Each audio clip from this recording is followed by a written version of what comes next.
প্রিয় দর্শক, শুনলে বিশ্বাস করবেন যে এমন এক শহর ছিল যেটাকে বানানো হয়েছিল সোনার খনির ওপরে। এই কাহিনী হচ্ছে মানব ইতিহাসের পাতায় লুকানো এমন এক শহরের, যেই শহরকে নিয়ে মানুষ শুধু কল্পনা করে যায় সেখানে যাওয়ার, যেই শহরকে পুরোটা সোনার চাদরে মুড়ে দেওয়া হয়েছিল। দর্শক, আমরা বলছি সোনার শহর এল ডোরাডো এর কাহিনী।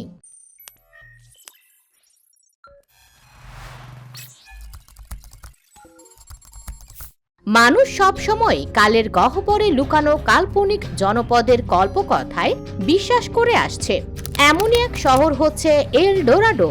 অনেকেই এই শহরকে খুঁজে পেতে নিজের জীবন লাগিয়ে দিয়েছেন, আবার অগণিত অনেকেই বেঘোরে হারিয়েছেন নিজের প্রাণও। তাহলে চলুন জেনে আসি এই কাল্পনিক সোনার শহর এল ডোরাডো সম্পর্কে। বলা হয়ে থাকে সোনায় মুড়ানো এই শহরকে বানানো হয়েছিল প্রকাণ্ড এক সোনার খনির ওপরে। কথায় ছিল এই খনির সোনা নাকি অফুরন্ত ছিল, অর্থাৎ সেই খনির সোনা কখনোই শেষ হবে না। চিন্তা করে দেখুন, পুরো শহরকে সোনা দিয়ে ঢেকে ফেলতে কত টন সোনা ব্যবহার করা হয়েছে। তারপরেও সেই খনির কিঞ্চিত পরিমাণও শেষ হয়নি। ইতিহাসবিদদের মতে খ্রিস্টাব্দ ত্রয়োদশ শতকের শুরুর দিকে বর্তমানের দক্ষিণ আমেরিকায় উত্তর পশ্চিম প্রান্তের দিকে মুইস্কা সভ্যতার বিকাশ ঘটে। এল ডোরাডো শহরের মুইস্কা স্থানীয় আদিবাসীরা যখন তাদের রাজা নির্বাচন করত, সেই রাজাকে নিজের শরীর সোনার গুঁড়ো মেখে পানিতে নেমে নিজেকে বিশুদ্ধ করতে হতো। অভিষেক অনুষ্ঠানের অংশ হিসেবে হ্রদে নেমে চন্দ্রদেবের উদ্দেশ্যে স্বর্ণ সামগ্রীও উৎসর্গ করতেন তিনি। পঞ্চদশ শতকের দিকে কলম্বাসের দেখিয়ে যাওয়া পথ ধরে ইউরোপীয় পুঁজিবাদী দেশগুলো আমেরিকার বিভিন্ন স্থানে ছড়িয়ে পড়ে। পুঁজিবাদী জীবনযাত্রায় অভ্যস্ত এই ইউরোপীয়দের মুইস্কা গোত্রের মানুষদের বিনিময় প্রথা সম্পর্কে কোনো ধারণা ছিল না, তাই স্বাভাবিকভাবেই বাণিজ্যের জন্য সম্পর্ক স্থাপন করতেই ইউরোপীয়রা সোনার সহজলভ্যতা এবং মুইস্কা গোত্রের মানুষদের স্বর্ণের সহজাত দৈনন্দিন ব্যবহার দেখে কৌতূহলী হয়। সহজ সরল মুইস্কা মানুষেরাও লোভী ইউরোপীয় মানুষদের মন বুঝতে ব্যর্থ হয়। তারা যখন দেখল স্থানীয় মুইস্কা লোকেরা ভারী স্বর্ণালঙ্কারে সজ্জিত থাকে, তারা ধরে নিল নিশ্চয়ই মুইস্কা লোকদের সন্ধানে কোনো সোনার খনি আছে। ইউরোপীয়রা ধরে নেয় যে স্বর্ণের অফুরন্ত সরবরাহ ছাড়া এভাবে স্বর্ণের সহজলভ্যতা সম্ভব নয়। লেক গোটোভিটা নামক সেই হ্রদে আদিবাসীদের উৎসর্গকৃত স্বর্ণ উদ্ধারেরও চেষ্টা চালায় স্প্যানিশ এবং ইউরোপীয় উপনিবেশকারীরা।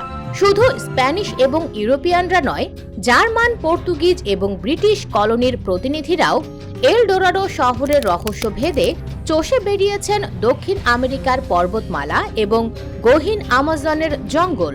British Lord sir Walter rally দুইবার অভিযান চালিয়েছেন দক্ষিণ আমেরিকায় রহস্যময় এল ডোরাডোর খোঁজে।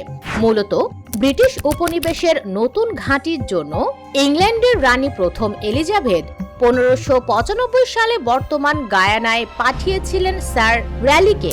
পথিমধ্যে হুয়ান মার্টিনেজ নামক এক বয়স্ক নাবিকের সাথে পরিচয় হয় স্যার র্যালির। মার্টিনেজ বলেন 1570 সালে পর্তুগিজ অভিযানে তিনি অংশ নিয়েছিলেন বর্তমানের ক্যারিবীয় দ্বীপপুঞ্জ অঞ্চলে, কিন্তু স্থানীয় আদিবাসীদের হাতে তিনি ও তার দল ধরা পড়েন। তাদের চোখ বেঁধে একটা জায়গায় নিয়ে যাওয়া হয়। সেখানে পৌঁছে তাদের বাঁধন খুলে দেওয়ার পর তিনি দেখতে পারেন জায়গাটির রাস্তা থেকে শুরু করে ঘরবাড়ি শুধু সব সোনা দিয়ে মোড়ানো। কয়েকদিন সেই আদিবাসীদের সাথে থাকার পরে তাদের ইউরোপীয় বণিকদের যাত্রাপথে রেখে আসা হয়। মার্টিনেজের গল্প শুনে স্যার র্যালি শহরটিকে এল ডোরাডো বলে মনে করলেন। তিনিও বাকিদের মতোই ব্যর্থ হন, তবু অনেকের কাছেই স্থানীয় আদিবাসীরা এল ডোরাডোর অস্তিত্ব স্বীকার করেছেন। কিন্তু কিছু মনোবিদদের মতে ইউরোপীয়দের বর্বর নির্যাতন থেকে বাঁচতে আদিবাসীরা কল্পিত শহরের গল্প বানিয়ে বলতেন এবং ইউরোপীয়রাও মনে মনে তাই শুনতে চাইতো বলে সেগুলো বিশ্বাস করত। আর সেই হ্রদের সত্যি অস্তিত্ব রয়েছে। কলম্বিয়ার রাজধানী বোগোটা শহরের 57 কিলোমিটার উত্তর পূর্বে অবস্থিত এই হ্রদের নাম হচ্ছে লেক গোটাভিটা। এই হ্রদটিও এল ডোরাডোর গুজব ছড়াতে অনেক ভূমিকা পালন করেছে। তো প্রিয় দর্শক, আপনার কি মনে হয়, সত্যি এল ডোরাডো নামক সোনার শহরের অস্তিত্ব রয়েছে, নাকি নিছক গুজবের জন্যই ঝরে গেছে অনেক মানুষের প্রাণ? এরকম ইনফরমেটিভ এবং ইন্টারেস্টিং ভিডিও পেতে সাবস্ক্রাইব করে নিন আমাদের চ্যানেলটি। ধন্যবাদ।